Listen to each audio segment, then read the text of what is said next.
volta com mais um meio que off da sua TV Cidade, João Pessoa.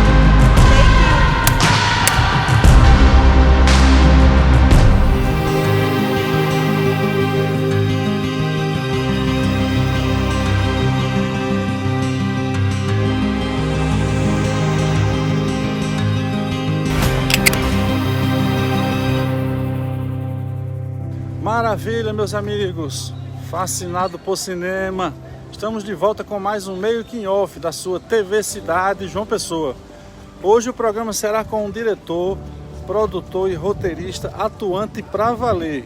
Vários prêmios em diversos festivais nacionais e internacionais. E dentre os seus 11 anos de prática, uma bagagem considerável no universo da sétima arte. Diego Lima é o cara de hoje. Vai ser um papo massa demais. Bora ver? E aí, Diegão? Caramba, massa demais ter você aqui com a gente, com mais um meio que off. Até um papo aí sobre as coisas de cinema, seu dia a dia, né? E a gente sempre começa aí o meio que off com um ping-pong, né? Um ping-pongzinho rápido, só que assim, o ping é mais rápido, o pong pode ser mais à vontade, você não tem tanta necessidade de ser um ping-pong. Pode ser um ping-pong. Então, primeira coisa que eu queria saber, cara, onde é que você nasceu? Eu nasci aqui em João Pessoa, na maternidade Cândida Vargas, né? Meus pais são do interior, meu pai é de São Gonçalo e minha mãe é de Desterro, que é um distrito perto de Patos. Mas eu sou nascido e criado no bairro dos Ipês, né? Onde gravei boa parte dos meus filmes também. Como você viu, Atrito, né? Crua também tem algumas cenas ali perto do bairro ali em Mandacaru, né? E o último agora que eu vou lançar esse ano, eu também gravei lá, no bairro, né? Então tem uma relação de pertencimento muito grande com aquela área ali, né? Massa. Hoje você é apenas cineasta ou tem outra profissão, assim? Eu vivo de cinema, né? Apenas cinema e audiovisual, né? Que é publicidade, né? Mas eu vivo de cinema há 11 anos, né? Aqui é a minha primeira e única profissão, né? Nesse momento, né, da minha vida, né, não sei até quando eu vou conseguir viver disso, mas por hora estou resistindo, vivendo de audiovisual, né? É o que paga meus boletos, né? Que bom, né? Privilégio, né? É difícil, mas é muito difícil bacana manter. você viver disso, né? É complicado porque é um desafio, né? Você conseguir se manter, né? Sim. Apenas com essa única fonte de renda, né? Sim, porque ela é limitada, a gente depende de financiamento público, então às vezes o dinheiro atrasa, às vezes o dinheiro demora para entrar. Depende de uma articulação, né, às vezes política também, né, para a gente conseguir fazer as coisas acontecerem. Quais foram os seus últimos trabalhos? O meu último trabalho foi Crua, que eu lancei em 2019, só que eu gravei aqui nessa praça em 2017. Depois a gente vai falar mais sobre ele. Sim. Tá? E fiz um trabalho que ainda vou lançar, ainda estou trabalhando nele, que é o Calixto, que eu gravei no meu bairro. Era uma escola abandonada, que pertence ao INSS, está mais de 10 anos abandonada. Estou terminando o som do filme. Pretendo lançar nesse segundo semestre, né, no cinema Banguê daqui, fazer uma exibição pública para mostrar, né, esse novo trabalho, ter debate e tal. Mas é um filme que fala basicamente de uma relação de dois homens que estão, que eles ocupam o mesmo espaço, só que eles não se encontram, né. É um segurança que toma conta dessa creche abandonada de dia e de noite um morador de rua. Então a narrativa gira em torno desse encontro dos dois, né. Que é um embate dos dois, de se perceberem dentro dos rastros, dentro dessa escola abandonada. É tipo o feitiço de Áquila, não sei se você conhece o feitiço de Áquila. Não conheço. Que é um feitiço que uma feiticeira faz para um casal nunca se encontrar, né? Ele quando chega a noite, ele vira lobo e quando chega dia, ela vira águia, então eles nunca se encontram, né? Muito interessante. É um pouco parecida a ideia, mas é porque os rastros do morador de rua, que é deixado dentro do espaço, faz com que o segurança perceba a presença dele. E aí no final tem um confronto, tem um embate deles dois, né? Como é que Diego Lima foi assim arrebatado assim pelo cinema? Foi na minha primeira experiência. Eu fui assistente de produção, foi no filme Transmutação, de Torquato Joel, que foi gravado lá na Ilha do Bispo, né, com um cara que ele pegava, reaproveitava Jesus, as placas, né, dos mortos, e ele recondensava em novas placas. E aí essa foi a minha primeira experiência. Fui lá, fiz assistência, fiz fumaça, entreguei água para as pessoas, já aprendi um monte de coisa. Eu fiz aquilo que eu queria estar fazendo para minha vida, era cinema. Depois disso eu nunca mais saí do set de filmagem. Também tive experiência com festivais também, né? A minha primeira experiência foi com produção, né? E depois disso eu não quis mais sair, não, do cinema, não. Até hoje eu tô aqui. Geralmente nos programas anteriores a gente tem constatado isso. A galera que vivencia o cinema, né?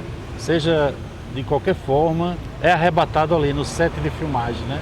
Vivendo aquilo e se apaixona e não quer largar mais. Eu fui arrebatado pelo poder transformador do cinema de fabricar novas pessoas, né? Porque eu fui fabricado dentro desse processo, né? Enquanto ser humano, né? Enquanto consciência, enquanto política também. O cinema me mostrou que é político, o cinema mostrou eu ser um ser político, né? O que eu represento com as imagens, né? O poder das imagens que está nas minhas mãos, né? Ele é muito forte, a gente pode colocar novas questões para as pessoas pensarem. Então eu fui apaixonado por essa possibilidade de poder colocar novas questões no mundo, né? De provocar as pessoas, de trazer questões, né? E não de respostas, né? Porque também nesse jogo, né? A arte imita a vida, né? Então eu vi o poder pedagógico do cinema, né? Porque é quase uma escola, basicamente, né? Você tá lá e você aprende muita coisa, não só sobre a vida, mas sobre você, né? Então, vamos compartilhar um pouco da sua experiência, assim, cara. Como é produzir cinema aqui em João Pessoa?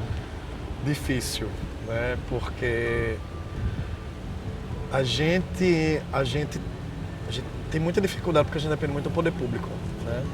Então existe toda uma articulação, né? Foi aí que eu aprendi também meu ser político, né? Quando eu aprendi que também era importante estar lá dentro fazendo esse diálogo, né? Com os vereadores, com a prefeitura, com a Secretaria de Comunicação, com a Secretaria de Cultura, né? Com a FUJOP, com todas as repartições, porque a gente precisa estar em todas as camadas, né? Não só estar fazendo, mas estar se articulando dentro de todos esses poderes, porque tudo depende disso, né? Tudo para nossa realização, né? Para nossa realização enquanto realizadores e produtores, né? A gente precisa estar em diálogo com essas pessoas. E para mim uma dificuldade muito grande de ser produtor hoje e ter a única fonte de renda disso é financiamento, né? Não só financiamento, mas a cadeia de distribuição, né? A cadeia de formação. Eu acho que isso tudo tem que estar interligado com uma política pública estruturante. Então, para mim, se esses três elos, fica complicado a cadeia se estruturar. Então, nosso desafio hoje é tornar esses três elos simultâneos, né? Coexistindo para que a cadeia consiga funcionar de uma forma melhor, né? Esse é o nosso desafio hoje, né? Mas eu creio, né, que a gente possa chegar nesse caminho. Vamos falar um pouco agora do trabalho como diretor no CRUA, né? Que inclusive avançou fronteiras, participou de festivais nacionais, internacionais, né? Eu queria saber diretamente assim contigo, quanto tempo foi a maturação assim do CRUA? Então, o CRUA foi o primeiro roteiro que eu escrevi, foi o primeiro projeto que eu escrevi para edital também, né? Foi o primeiro edital que eu consegui, né? E eu aprovei esse projeto em 2014, então eu demorei 3 anos para conseguir fazer o filme, porque só a liberação da verba chegou em 2017, né? Então eu demorei 3 anos, né? Antes de quando eu fui pro meio da pesquisa para fazer o roteiro, né? Eu vim para essa praça, fiquei observando o movimento dessa praça para poder colher material, né? Fui tentando me entrosar também, né? Porque não foi uma entrosação fácil e nem rápida, né? Demorou um tempo. Eu fiquei no mínimo 4 anos maturando esse projeto para poder realizá-lo, né? E era muito grande para o que eu poderia sintetizar em um curta, né? Porque o que eu consegui captar aqui foi muito grande, assim, né? De vivências, de histórias, de profundidade, da perspectiva da ocupação dos corpos dessa praça. Então eu queria fazer de uma forma muito digna, né? Que honrasse muito os personagens que aqui ocupam, mas ao mesmo tempo sintetizar experiências diversas para a gente ter acesso a elas de alguma forma, né? O filme conta uma experiência, o filme é uma tentativa de contar uma experiência, de sentir algo que nunca vai sentir, né? Basicamente o filme chegou nesse ponto, assim, né? De tentar trazer com que essas experiências, a gente sinta essas experiências dentro da tela, né?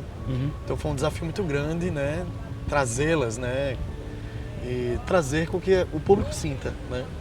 Porque ela é maior do que o que eu tinha ali para fazer. Então tentei sintetizá-las de uma forma digna, né? Que honrasse as pessoas que estivessem aqui. Massa. Deixa eu falar aqui para essa câmera, que inclusive é o motivo na qual a gente está aqui. é que o Crua foi gravado aqui, na sua essência, né, na quase totalidade, né? Sim. Foi gravado aqui no pavilhão. E geralmente a gente coloca para o entrevistado escolher o lugar. E o Diego escolheu aqui o pavilhão, né? Eu queria saber assim, como foi viabilizado assim o projeto? O que apoiou para o projeto acontecer assim? O que aconteceu? Foi a Prefeitura de João Pessoa, através da Funjop, na época que a gente tinha um financiamento da Ancine, né, direto com todos os estados e municípios, que era uma forma de descentralizar o dinheiro do Rio de Janeiro e o dinheiro vir para todos os estados e municípios. E aí veio um dinheiro misto, né? Uma parte era a Funjop e outra parte era o governo federal através da agência de cinema, né? Então a gente recebeu R$70 mil através do primeiro edital, né? Entre Ancine e Funjop para fazer esse filme, só que a liberação demorou muito tempo, né? Então isso fez com que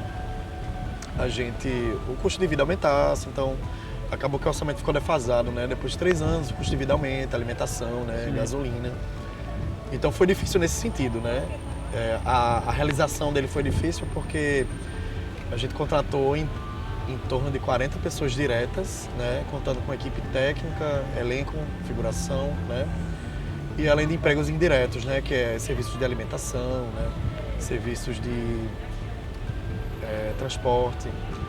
Então isso defasou com o tempo por conta do custo de vida aumentando, da inflação, né? Então a dificuldade foi nesse sentido. Né? Entendi. Como foi, Diego, participar de tantos festivais? Os trâmites para inscrever, né? Tem dificuldade, é fácil? Como é que foi Eu participar? tive que aprender na tora, né? Na tora, porque não tem um manual que te diga como é que tu faz para inscrever nos festivais, quais são os festivais que tem que se inscrever. Então fui aprendendo, fui me inscrevendo, por sorte fui entrando, né?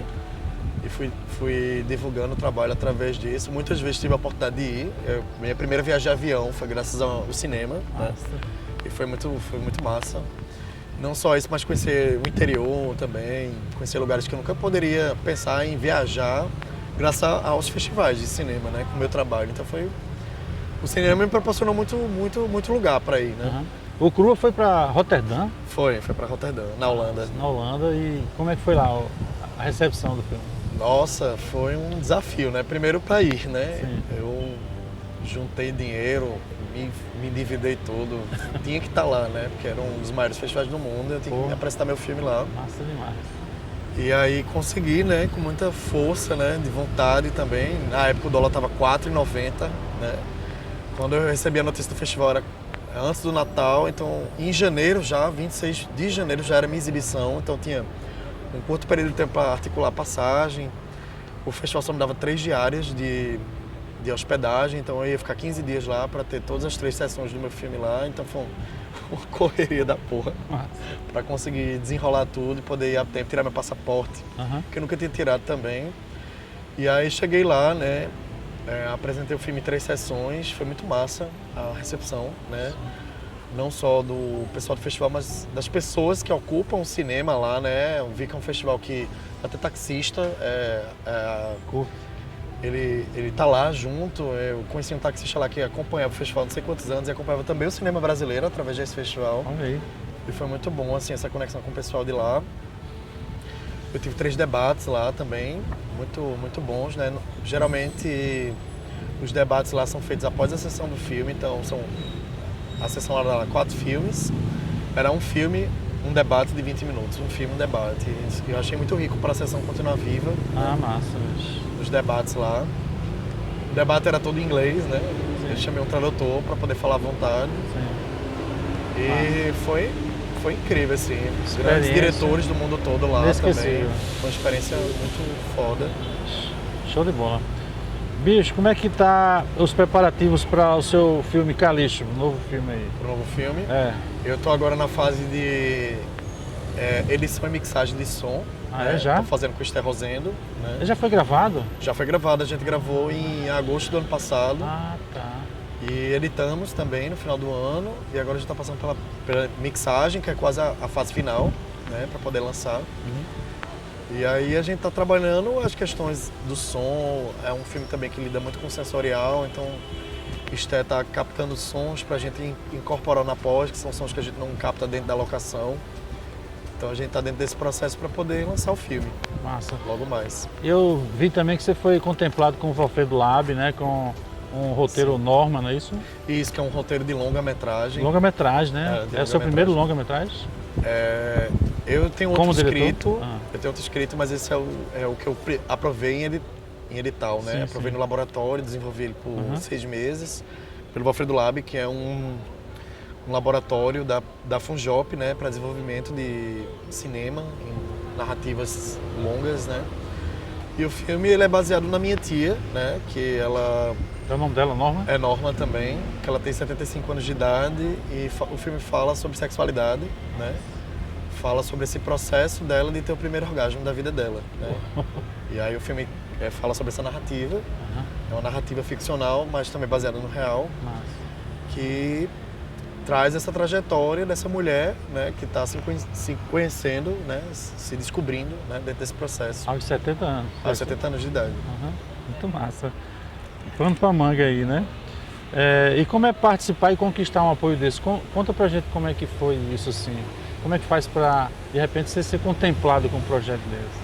A gente tem que submeter o projeto, né, numa chamada pública, né, vai passar por uma curadoria e ainda bem fui selecionado, fiquei em segundo lugar, né, com esse projeto. Foi em 2020, né, que eu fiz esse projeto. Estou querendo agora captar para tornar um longa-metragem, né, quero realizar esse filme, acho que vai ser meu primeiro grande projeto. E acho que um pouco do processo mesmo de qualquer submissão de projetos, né? Seja a nível federal, né? Estadual, municipal, né? Massa. Você como cineasta, assim, o que é que não pode faltar numa produção de cinema? Verba. Relaciona aí. Verba é fundamental, sempre vai faltar, né? Querendo ou não, vontade de fazer, o que movimenta muitas vezes a gente fazer, né? É dinheiro. Não é dinheiro, não é status, né? É inquietações, né? O que faz eu fazer um projeto vem muito de mim, né? Das minhas inquietações sobre o mundo, das minhas questões, do que eu quero comunicar para as pessoas, né? Então, meu objetivo sempre foi esse, né? Trazer alguma questão, né? Como eu trago nos meus projetos, né? Tentar colocar alguma questão para a gente refletir, né? Sobre a realidade, refletir sobre as questões de vida, né? Refletir sobre o mundo, né? Massa. O cinema tem essa pegada bacana, né? De você transmitir aí suas ideias através da telona e tal, Isso. né? Massa demais. Como você disse, a arte imita a vida, né? É muito e isso, traz né? muito questionamento a respeito dela e tal. A gente bebe muito disso, né? Pra gente trazer verossimilhança, trazer com que as pessoas se envolvam, né? Porque eu acho que é muito mais sobre as questões, né? E não as respostas, né? A gente não tá lá para responder tudo, né? Como é a tua participação no plano de luz dos seus filmes, assim? Tu deixa tudo a cargo do diretor de fotografia ou você dá os seus pitacos na luz, na fotografia que você está pensando, né? Independente do seu modus operandi aí, né? Qual a importância de um projeto de luz na realização de um filme? Assim? Fundamental, porque a luz ela é a atmosfera do filme, ela é o que vai contar a narrativa também, né? Você não vai fazer um plano, digamos assim, você quer trazer um pouco de densidade para a cena, né? Isso. A cena exige um pouco mais de densidade. Então você não vai você pode até escolher botar uma luz estourando no sol de meio-dia, mas o que define a atmosfera é a falta de luz aí, né? Então, geralmente você vai para esse caminho. Então, geralmente eu busco desenhar, né? Já no roteiro, eu busco escrever na cena qual é a atmosfera dessa luz, como é que ela vai entrar, se ela vai entrar de uma forma mais difusa, se ela vai entrar de uma forma mais opaca, né? Se ela vai ser mais naturalista, se ela vai ser mais surrealista, né? No Calixto mesmo, eu trabalho a luz verde. Ele é diferente dos outros dois que usam luz mais natural. Propositadamente a luz era esverdeada. A luz é esverdeada, né? Que já é uma questão narrativa, né, para o filme. No Atrito, a gente usou mais luz natural, né? A gente usou mais contraluz, né? E isso já para trazer uma questão da narrativa também, como crua, né? Crua a gente usa muito a luz natural, né? Mas também tem algumas internas que a gente usa um pouco de luz também para trazer algumas camadas de cenas de dramaticidade também. Então acho que a luz para mim ela é o que define muita coisa, né? E em relação à fotografia também, né? Fotografia a gente tem que decupar muito bem o filme para o diretor de fotografia também entender o filme que você quer, né? Sim, sim. Porque isso faz parte do processo, né? Mas sempre é um trabalho coletivo, né? Eu acho que o trabalho coletivo tá todo mundo lá nas suas funções, mas também todo mundo tá dentro da criação, né? Eu também acredito que a criação sempre é colaborativa. Mas o conceito quem dá é o diretor, né? Então, dentro desse conceito, a gente vai criando dentro. É uma parceria com o fotógrafo aí, né?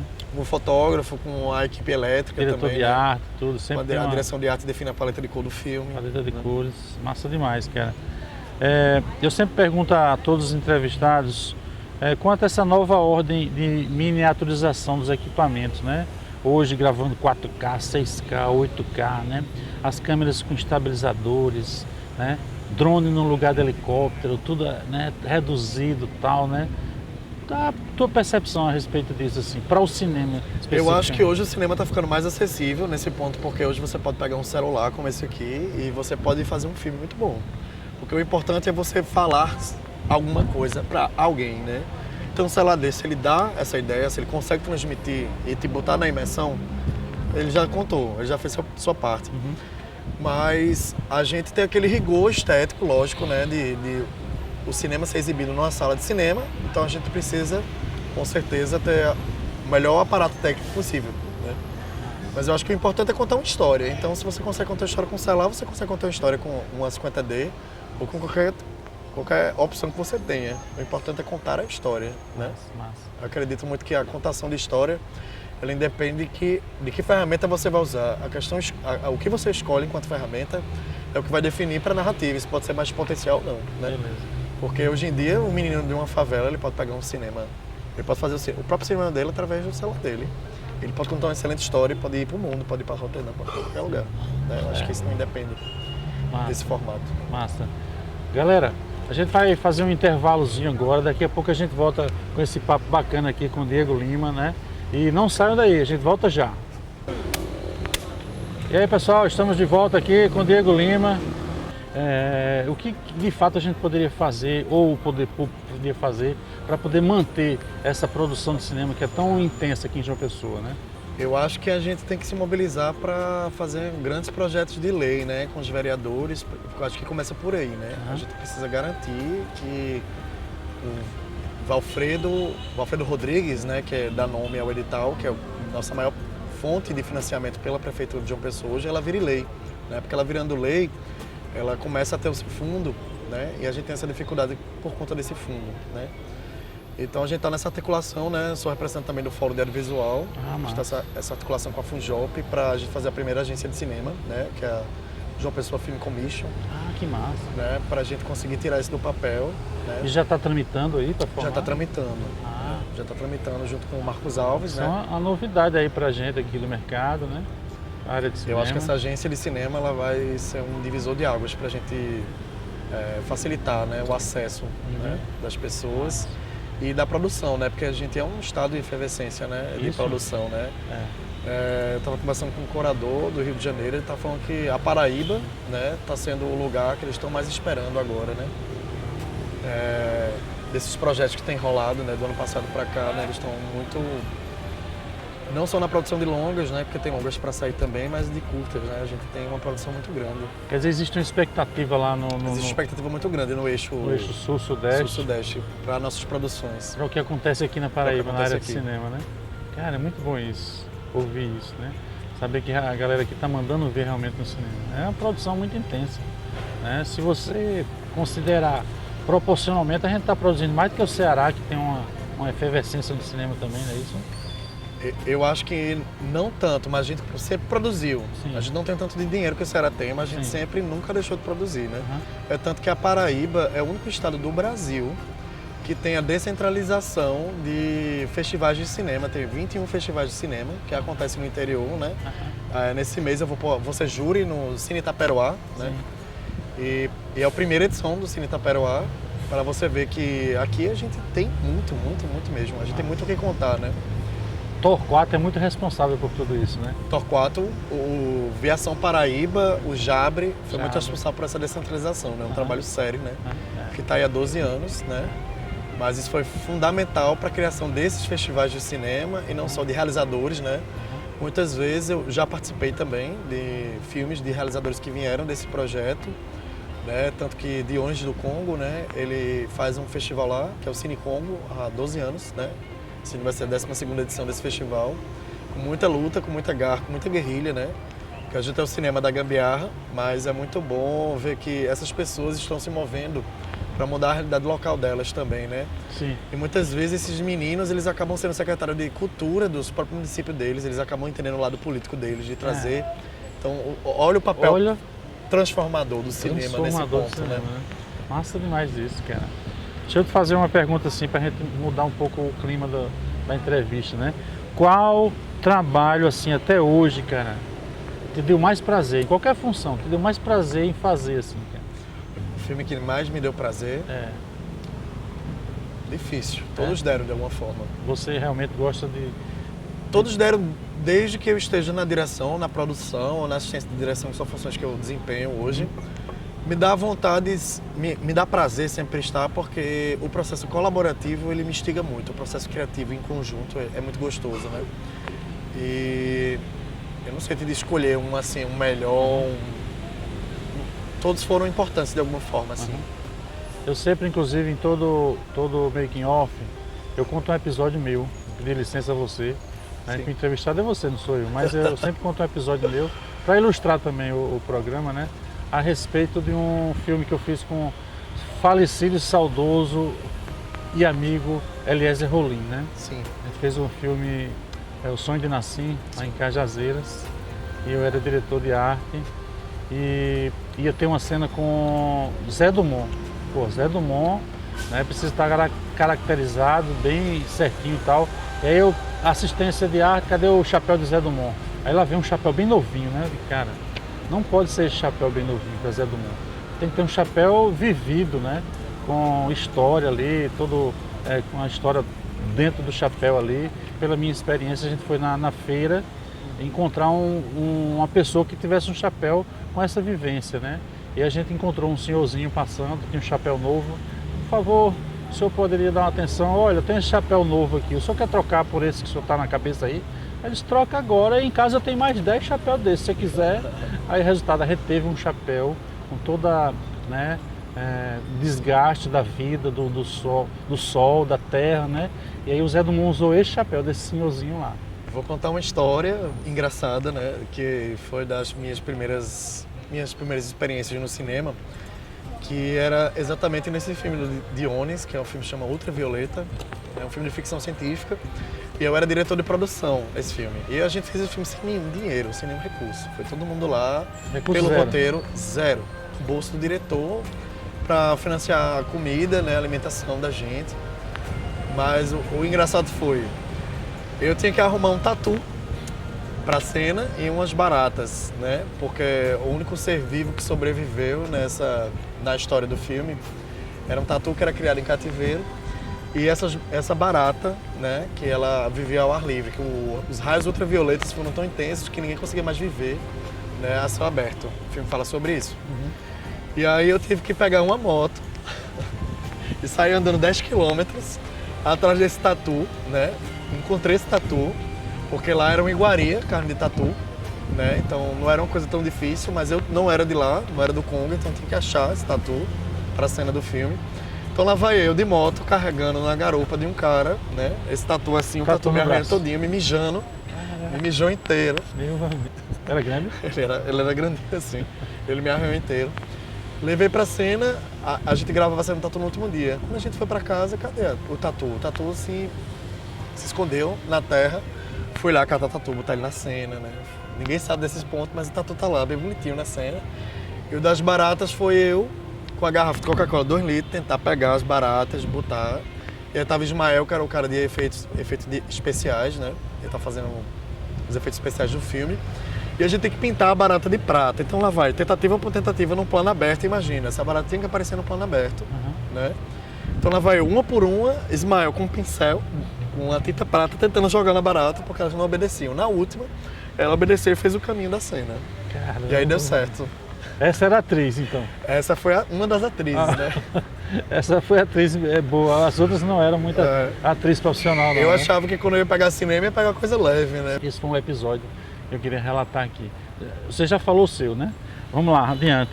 Mas eu ia falar com relação à produção do Eixo, Rio-São Paulo. A gente é diferente no modo de fazer por conta disso, porque a gente consegue mobilizar toda uma comunidade em favor do filme. Né? Isso como você está relatando agora nessa experiência, eu também tive várias experiências parecidas, mas é o poder do cinema envolver toda a comunidade junto. Isso é mágico, isso só o cinema traz. É verdade. As pessoas dali participam. Um amigo meu do Sudeste colabora. falou assim pra mim, pô, é impressionante como é que vocês conseguem assim envolver tanta gente, né? Por dentro da técnica ou por fora também, né? A comunidade em torno, fazendo silêncio pra gente poder gravar uma cena pro microfone e conseguir captar um diálogo, né? Sim, sim. Então a gente consegue uma cooperação que eu acho que em nenhum lugar a gente conseguiria, né? Esse modo de fazer como a gente consegue aqui de envolver todo mundo, né? É verdade. E às vezes até colocar a galera como figurantes, participam como profissionais no filme, às vezes. Eu já consegui até do policial me prestar a arma dele pra botar no meu filme. Tá Isso não consegue em nenhum lugar do mundo, só aqui. Então esse modo de fazer é o nosso modo de fazer nordestino, que eu mal me orgulho disso. Show de bola, Diego. Deixa eu te perguntar uma coisa, cara. Você poderia destacar um filme assim, cara, do momento assim, que te tocou, assim, um filme que realmente tocou tua alma, te emocionou? Qual é o filme do momento para você hoje? O filme do momento, essa pergunta é tão complicada, não é não? Geralmente as pessoas ficam em maus lençóis assim quando eu pergunto. Você me deixou aqui, porque não lembro de um filme assim. Mas destaca um filme assim que você gosta. Eu lembro de vários que me tocaram de diversas formas, né? Mas o último que eu assisti, né? Vou dizer assim, o último, né? Sim. O último que me tocou foi um filme chamado Nitran, que ele estava no Festival de Cannes ano passado. Eu assisti agora, ontem, né? Eu tento assistir um filme por dia, tento me forçar. E era um filme falando de um cara que ele era autista e ele estava tentando conseguir a casa que era o sonho do pai dele. E esse filme me tocou de uma forma muito grande porque ele fala de uma experiência sobre autismo de uma forma muito humana, né?